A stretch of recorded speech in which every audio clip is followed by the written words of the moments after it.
மீன்களை பிடித்தவன் மனுஷனை பிடிக்கவே மாற்றின இயேசு என் படகில் உண்டு. நிச்சயம் ஒரு நாள் மறுதலிப்பேன் என்று அறிந்தும் அழைத்தவர் அருகில் உண்டு. நான் வீசும் வலைகள் எல்லாம் பொறுமையாய் வந்தாலும் என்னோடு அவர் இருக்க குறையேது. புயல் அடித்தாலும் அலை அடித்தாலும் என் துதிகள் ஓயாது.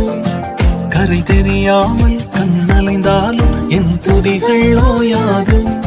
என் நம்பிக்கை அவமானாலும் என் துதிகள் ஓயாது. கைவிடத் தெரியாதவரை விட்டு ஓட முடியாது. உன்னை விட்டா நம்புவதற்கு வேற யாரும் கிடையாது.